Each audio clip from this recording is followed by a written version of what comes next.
Hello, beautiful beings, and welcome to the podcast episode of today. So in this podcast episode, we are talking all about memory. I've done an episode probably 3 years ago, I want to say, maybe 2 years ago, about memory, but we're going to go further in depth with memory. We're going to do a bit of a rehash on it, and we're going to talk about ways, tips and tricks that you can improve your working memory and your long-term memory and also your memory recall.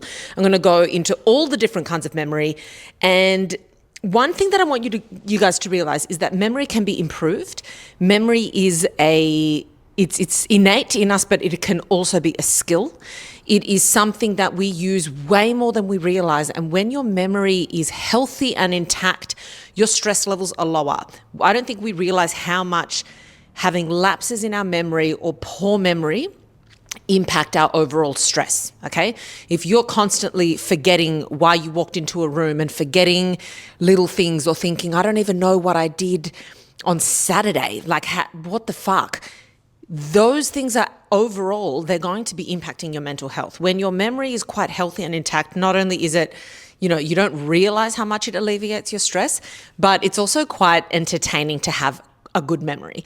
I'm also going to talk about how kind of memory athletes train their memory, because if you guys haven't heard of this, and surely most of you have, because I think I've mentioned it before on the pod, but there's a thing where you become a memory athlete.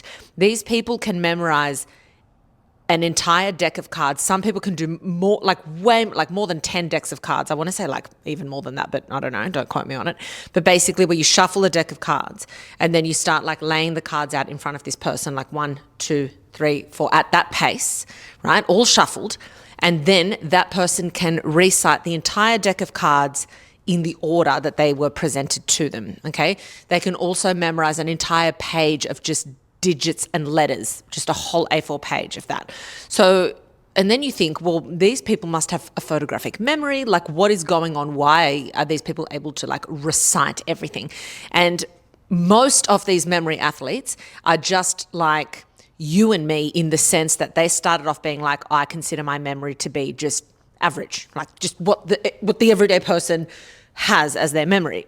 And they were able to train it, just like a muscle, just like any other skill. You can train your memory, which to me is so much more mind-blowing than someone just being born with this innate skill where they've got this freak talent and their brain is just wired differently. I think it's even cooler that you can train yourself to have this crazy memory storage and recall ability. So, I need to sip on my coffee. Also, coffee. Iconic. And let's get into it. Let's talk about it. So another thing that I want you to think about when it comes to memory is that your memory is a huge part of what makes you you. Your memory is a massive part of your identity. It connects you, the present you, to your past self, your past experiences. It's really important in what sets you apart from everyone else, okay? It's what really makes you an individual. And it's also what kind of influences, obviously, the work that you do. How good your memory is will heavily impact the kind of skill set that you have. And it also heavily impacts your relationships as well. So your memory is a tool that we very often take for granted, and we don't realize how much we're using it constantly, okay? So firstly, I want to go over the main types of memory and the subcategories of memory, so you get a really good idea of what it looks like. And then we're going to go into tips to actually fun little exercises that you can do to begin to improve your memory. And this is where it gets exciting. Okay, so the first one is short-term memory. Short-term memory is the ability to recall specific information for a brief period. And I mean brief, okay? So we're talking 15 to 30 seconds max, okay? So for example, memorizing a series of numbers, a series of words, or an exact phrase that's worded exactly in a certain way that you've heard once, okay? So if I were to rattle off a shopping list of maybe 8 ingredients or 8 things that I need someone to buy, you would probably remember them for about 15 to 30 seconds unless you continue to repeat it again and again and again. That obviously will push that timeline significantly further depending on how often you're repeating it. But just to hear something once, it will stay in your short-term memory for 15, max 30 seconds, okay? For the general population. I'm not talking about these there are people that have quite advanced memory centers in their brain, but they differ from the norm, the population norm, okay? So yeah, basically the way to keep anything in your short-term memory is to continue to repeat it back to yourself, so it can stay in your memory. So that 15-second lag keeps getting extended further and further and further. So that's called maintenance rehearsal. If you are needing to repeat something, someone's like, oh, can you remember these 5 digits? And you go, okay, that's called maintenance rehearsal. I'm rehearsing something so I maintain it in my short-term memory.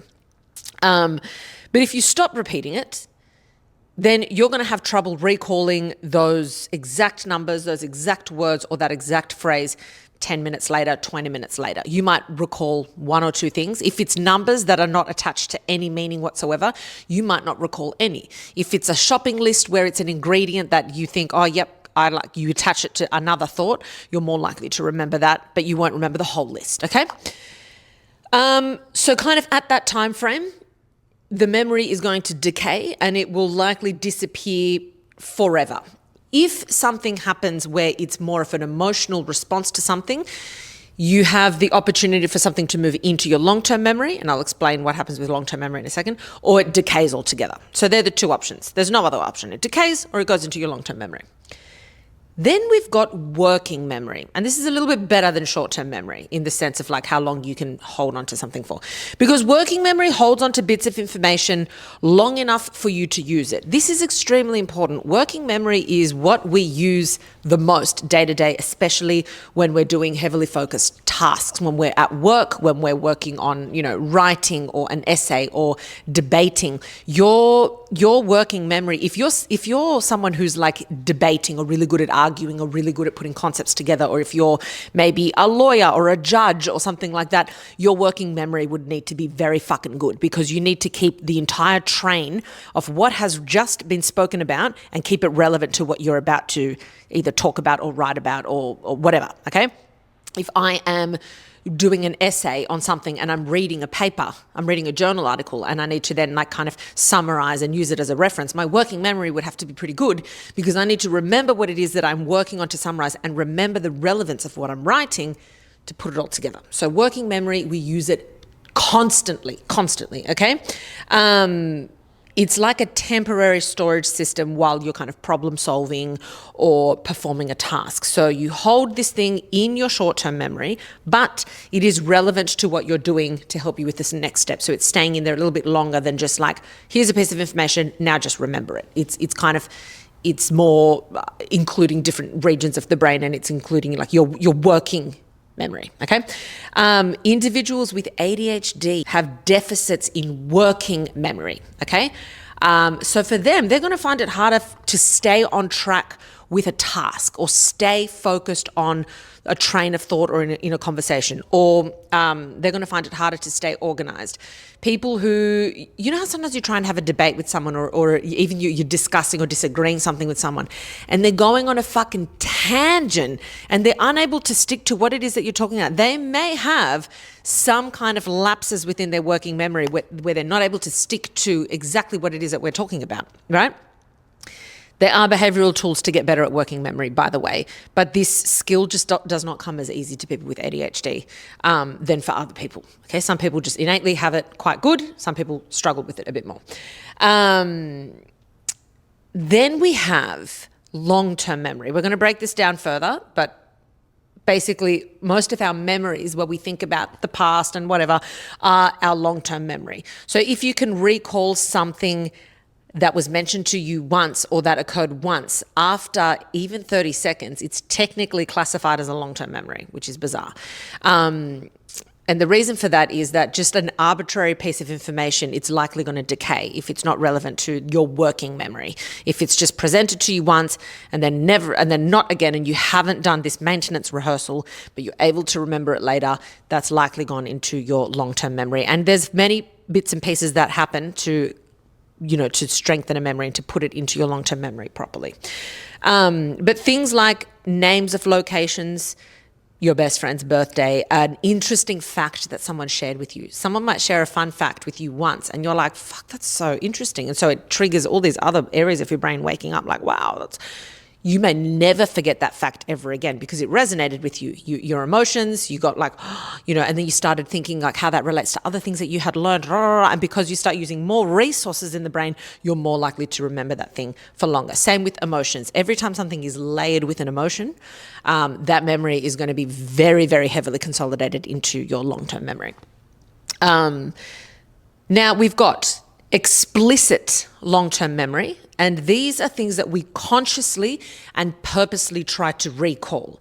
This is phone numbers, this is birthdays, graduation days, when certain things happened in your life. Explicit memories can be episodic or semantic, okay? Episodic memories are episodes in your life.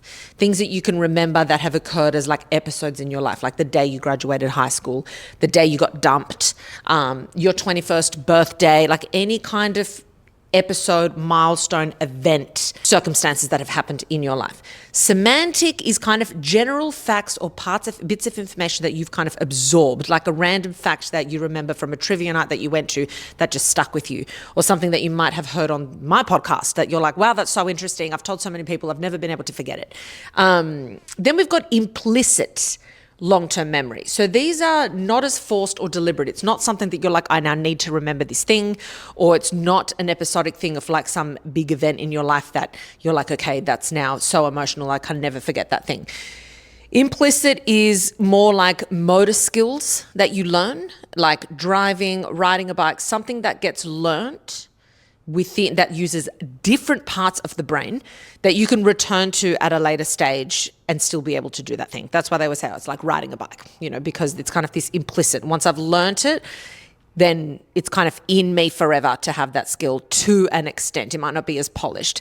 It kind of forms unconsciously, and it can also affect the way you behave, the way you think, the way you act.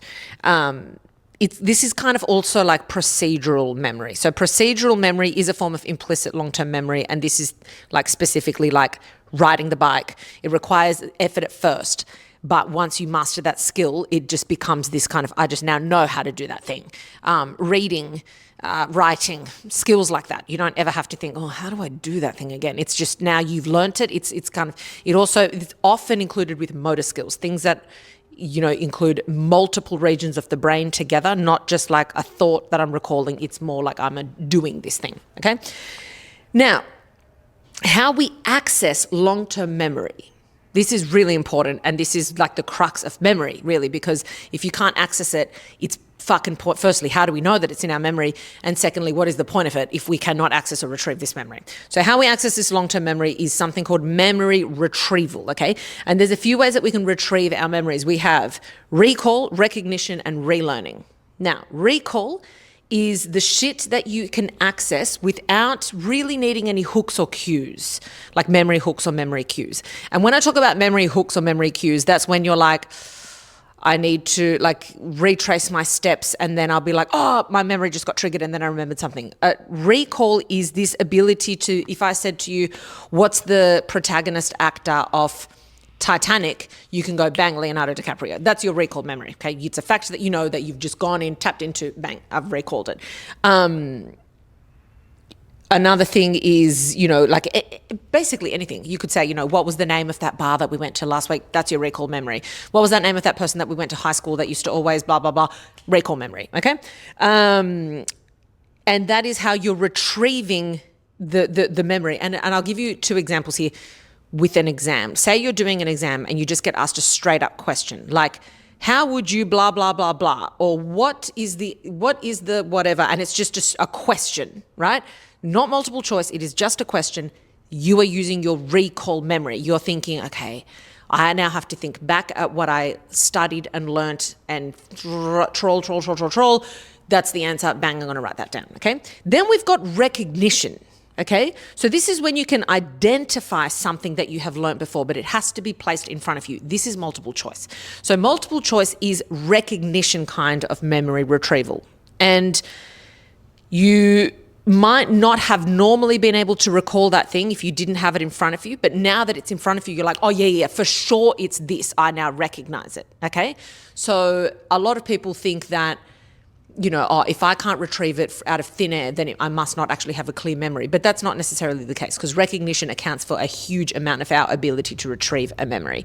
So like I said, multiple choice in an exam, the reason that a lot of exams, a big portion of it are multiple choice, because there is that understanding that, recognition is a lot easier, less taxing on the mind than straight up recall.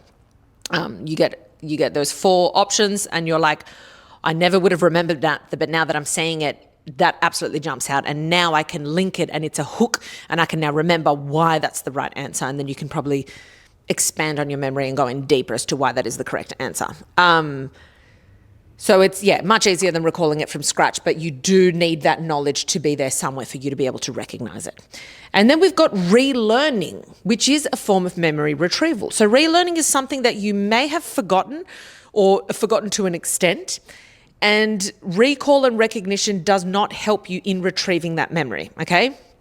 But then when you begin to learn it again, you learn it much faster. You master it much faster the second time. So there is this, I did learn it. There's this weird, part of your brain that has retained it, but it's not coming up into your conscious awareness. A really good example of this for me would be French, okay? So I learned French at uni. I did a double major, one in cognitive neuroscience, one in French. And my French was fucking good, good. I could get up and do an entire oral presentation where I'm being peppered with questions from the entire class and the lecturer, and I could answer everything in French, right? About critiquing a movie that was really arty done in the 50s. I couldn't do that now. There's no fucking way in hell. Then I went to France and I spoke French a lot there. Then when I was in France last year, how I was upkeeping my level of French was pretty poor. I'd passively listen to French podcasts and stuff like that. And I got there and I'm like, oh, I've lost so much of this fucking skill. It is a bit depressing when you think about it, because you put so much effort in, and if you don't use it, you lose it, because your brain's like, you are not using this. Why am I going to spend all this energy in keeping it at the forefront? So in a nutshell, you get there and you're like, wow, my God, it's decayed a lot, my memory. But after having a few conversations, after being exposed to it, when you go order things at cafes or restaurants or whatever, when you put in the effort, it starts coming back really quickly. And then you're like, oh shit, there's these words that I hadn't used for ages, but now it's coming back to me. Now that they're talking to me in person, it all makes sense. I'm understanding everything. And then after a couple of weeks being in a French-speaking country, before you know it, you're like, oh my God, I'm so much more comfortable than I was even just 3 weeks ago. But had I not had the previous knowledge of French, there's no way that this French would have come to me so easily, if that makes sense. The same goes with many, many, many skills that we do that we think we've lost. And then kind of like anatomy. You start studying anatomy again, you're like, wow, I'm able to retain this so much faster. It's coming back to me a lot faster.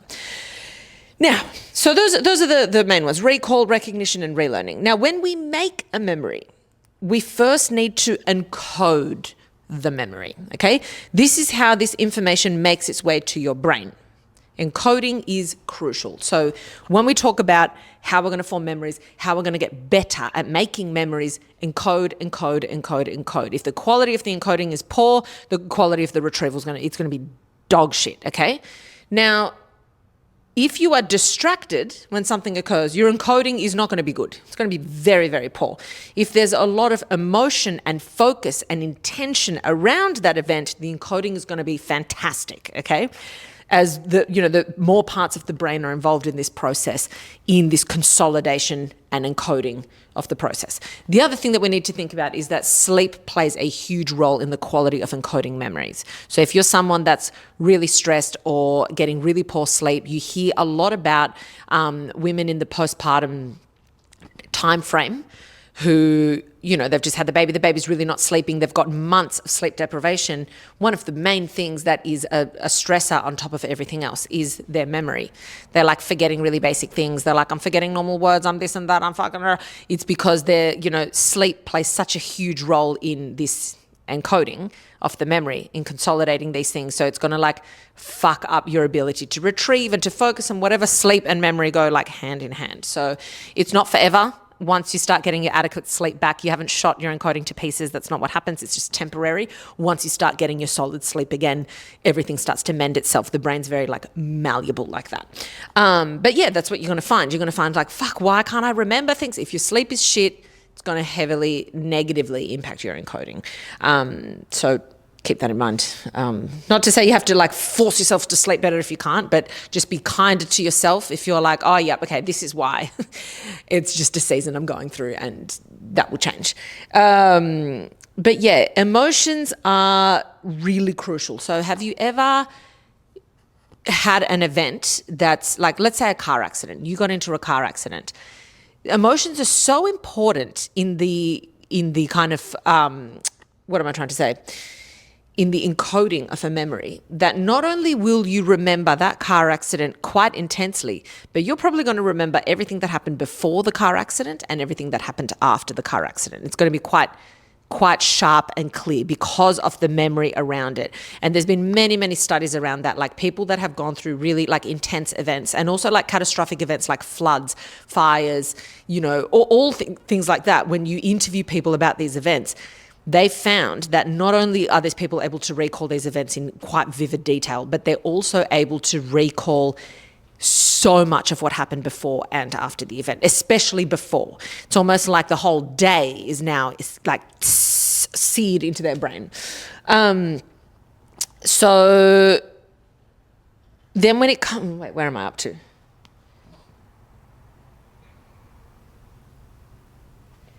Now, one thing that we do know about long-term memory is that it's stored in different parts of the brain, okay? So we know that it's not completely localized to one area. A lot of our memory is in the hippocampus part of the brain. However, we know that from brain injury patients and, amnesia patients, that a lot of this procedural and episodic memory, so like how to do a task, how to ride a bike, how to draw, how to do all of those things, might be completely intact when other things are not. So there's been cases in the past. I'm going to just quote a very famous case. If you're a psychology or neuroscience student, you've heard of this Henry Maleen about 1 million times. But if you haven't heard of it, there's a patient called Henry Maleen, known as HM, because his name was kept secret while he was still alive because, well, just for privacy reasons. But basically this man he had both his hippocampuses completely destroyed because he had such bad seizures. So he had surgery on both these areas of the brain. Obviously, they didn't know at the time that the hippocampus was heavily involved in memory. And what they noticed is that his memory was fucking shot to pieces. It fixed the seizures, like 99% of them. So that was a success in that regard. But it destroyed his memory. He would not remember what he ate, when he ate, how much money he ate, nothing. So he, of course, needs support workers around him all the time now to care for him, because you would just die if you don't remember when you ate or how to get home, like nothing, okay? But he could remember procedural tasks. He could remember motor skills, like, playing the piano, or there were certain things that he could do that never left him. He also retained all the information that occurred prior to the surgery.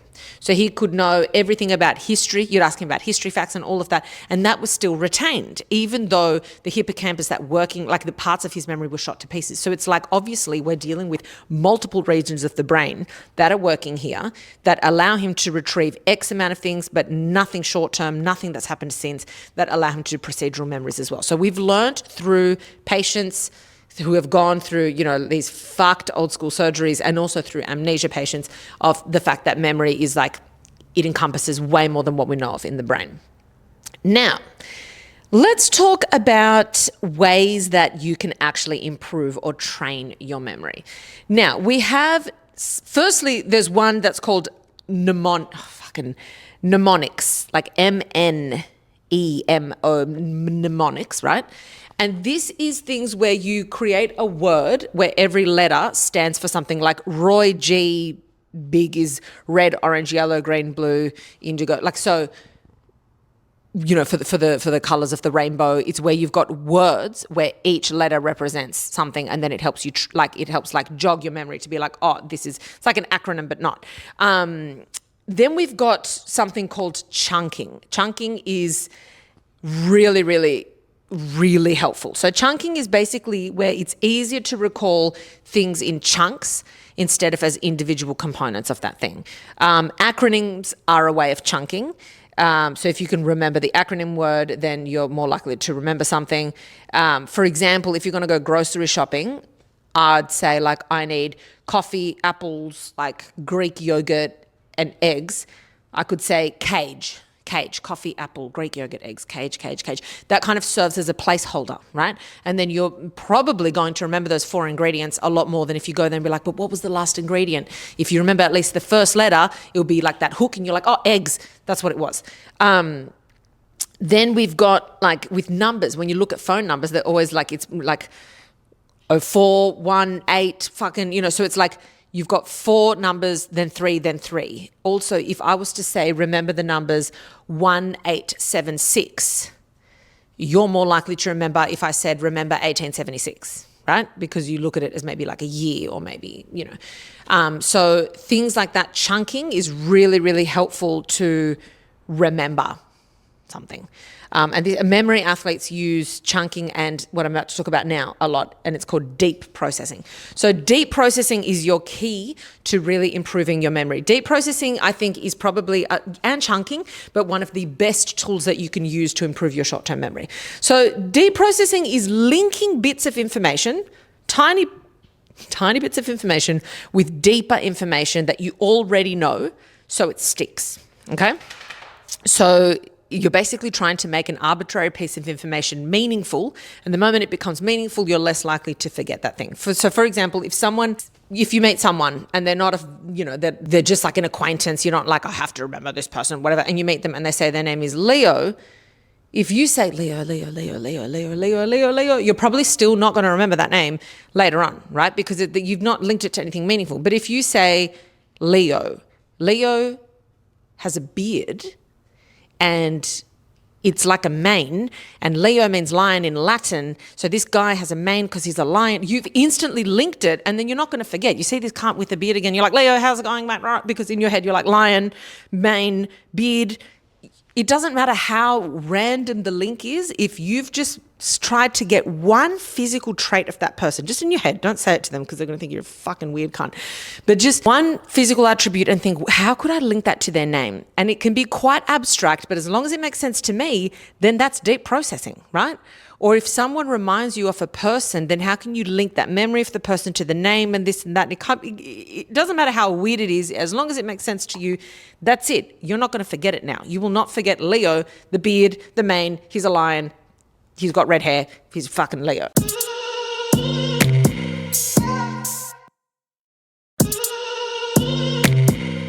Another thing that you might think of is, for example, one thing like with the hippocampus, okay? The hippocampus, this is what I did unintentionally without even realizing it when I was, learning about anatomy of the brain. And the hippocampus is very like heavily involved in like memory processing and stuff within the brain. And like where memory is formed and like transferred into the brain. So I remember thinking, and this is before I learned this skill, I remember thinking of a giant hippo, right? Who has to store a lot of memories in his head. So he's so big because he's got so many memories in his head. And I'm picturing this hippopotamus camping, hippocampus, okay? So that way, when we would be like asked of like, what is the role of the hippocampus? I think, well, the hippopotamus has such a big head because he's got to store all these memories because he's got a big head. And then I'd be like, oh, it's for memory, okay? And then next time someone would ask me, where's memory formed in the brain? I just think of this hippopotamus camping and I'm like, oh, the hippocampus, okay? So little things like that, how can I link a word to have some sort of meaning? I've done deep processing. A lot of us do it subconsciously. A lot of us have to learn how to do it consciously. But irrelevant, once you learn how to do it, it's a skill that you can use for the rest of your life. This kind of deep processing is used by memory athletes a lot, okay? And it's focusing on kind of the learnings and associations which lead to better storage and better encoding. And also, like I said, if you're distracted, your encoding is going to be shit. The moment you use deep processing, you can't possibly be distracted because you're using, again, your recall or your working memory or different parts of your memory to be like, what can I link this to? So you're already focused. So that already helps with the encoding. Then you're like, okay, I've done deep processing, bang, now it's encoded. The likelihood of me forgetting this is just going to be lower than if I just passively heard something and hoped to remember it later, okay? Shallow processing as opposed to deep processing is where you're trying to recall something just based on kind of like rote memorization, where you just like repeat. We know for a fact that that is one of the poorest ways to retain information. It works, but not great. The best way to retain information is to do this deep processing. It is a lot faster, a lot more efficient, a lot more effective, and a lot more accurate as well. Cool beans. Now, we also have something called a method of Loki, I believe it's called. And this is also known, and this is very heavily used by memory athletes, it's known as the memory palace. Okay, this is a great fucking tool. So this is a really good storage for memory enhancement. So basically, it involves placing items in your imagination in specific locations in this palace that you've created in your head, or a familiar route or space or something that you know. And then when you retrieve that information, you imagine yourself going through this palace, okay? Going through this street that you know. And then you start to retrieve these pieces of information. So when I was talking about the card game thing, there was I don't know if it still exists, but there was a thing on Netflix. It was Vox on Netflix about memory, and they interviewed these memory athletes. And this one woman, she's fucking unbelievable. She had purple hair and she's just insane with her memory. I don't know if it still is on Netflix, but even maybe hopefully on YouTube, look it up if you're interested. It's very, very cool. And basically what she would say is when she's doing the card game memory exercise where you like flip, she's got a character for every single card that exists. So obviously the king, queen, jack, that's easy because they already have their own characters. But she'd also have characters for all the other ones, like 10, 9, 8, blah, blah, blah. So as it's being flipped, I mean, she's doing this at a very rapid pace because she's like created a skill in her head, but we could do it, but a lot slower. But as it's being flipped, she starts imagining this memory palace. She's got a location in her mind that she knows quite well. And I think for her, she's walking through a street or a city or something. So she now starts to think the King of Hearts was, and then she's thinking of what he's doing, and then it passes this thing, and then this other character. So she's now created a very rich story in her head, and very quickly. And then when it comes to recalling, it's like she's recalling a story with meaning versus image, and that I have to rote memorize, okay? So she's now like, oh, I'm just telling a story that has meaning, that's got deep processing, where I'm using this, this fucking method of Loki, or the memory palace method, and therefore I'm able to retain and retrieve this information so much better, okay? And then, of course, when we talk about retracing your steps to find a lost item, that has got to do with finding like hooks and placeholders. Hooks and placeholders are things that kind of like recognition in, memory retrieval, where it's going to, quote unquote, jog your memory. So if you're just sitting here, just trying to use straight up recall to remember where you left an item, it's going to be harder because you're like, there's so many possibilities. But if you go through retracing your steps, then you have this recognition. Like, for example, if I'm like, where the fuck did I put this lip balm or whatever? And I'm like, I know I went into my car. If I sit down in my car, I'm like, oh my God, I actually opened the glove box because I needed to put something else in the glove box, and that's where I ended up putting it. And I would have never remembered that had I not brought myself to the car and had that kind of, hook or kind of placeholder that's going to jog my memory. Okay, so retracing your steps is also a very powerful tool to jog your memory into something.